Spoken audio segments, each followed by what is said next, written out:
পুরনো কাঠামো দিয়ে নয়, বরং সময়ের সাথে তাল মিলিয়ে নতুন নীতিমালার মাধ্যমে দেশের সকল গণমাধ্যমকে পরিচালিত করা হবে বলে জানিয়েছেন তথ্য সম্প্রচার মন্ত্রী জহিরুদ্দিন স্বপন।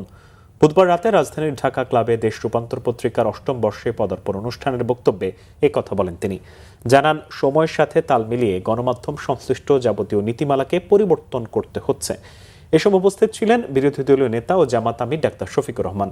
বলেন, গণমাধ্যমের কাছে নিরপেক্ষতা এবং বস্তুনিষ্ঠতা প্রত্যাশা করেন তিনি। এছাড়াও দেশ রূপান্তর জনগণের কথা বলবে বলেও আশা ব্যক্ত করেন। অনুষ্ঠানে উপস্থিত ছিলেন মন্ত্রী, সংসদ সদস্য, রাজনীতিবিদ সহ রূপায়ণ গ্রুপের চেয়ারম্যান লিয়াকত আলী খান মুকুল, দেশ রূপান্তর পত্রিকার সম্পাদক মুস্তাফিজ শফি, রূপায়ণ মিডিয়া অ্যান্ড কমিউনিকেশন লিমিটেডের পক্ষে মাহির আলী খান রাতুল, সিনিয়র সাংবাদিক, সংস্কৃতি ও ক্রীড়াঙ্গনের বিশিষ্টজনরাও অনুষ্ঠানে উপস্থিত ছিলেন।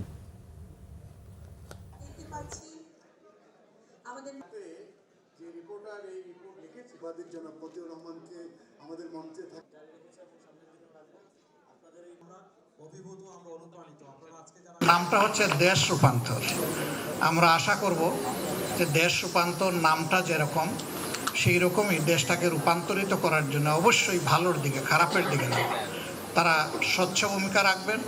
আমি কারো কাছে নিরপেক্ষতা আশা করি না, নিরপেক্ষতা আমার কাছে মিনিংলেস, বরঞ্চ আমি বস্তুনিষ্ঠতা আশা করি। পুরনো চিন্তা দিয়ে, পুরনো কাঠামো দিয়ে, পুরনো মনোজগৎ দিয়ে গণমাধ্যমের কোনো অংশীদারই কিন্তু থাকতে পারবেন না। অতএব প্রতিটি অংশীদারকেই রূপান্তরিত এই সময়ের সঙ্গে তাল মিলিয়ে সময় উপযোগী করে আমাদেরকে নতুন নীতিমালা, নতুন কাঠামো, নতুন প্রযুক্তি, নতুন জ্ঞান, নতুন জনবল, নতুন দক্ষতা এবং নতুন মনোজগৎ তার মধ্যে প্রবেশ করতে হবে।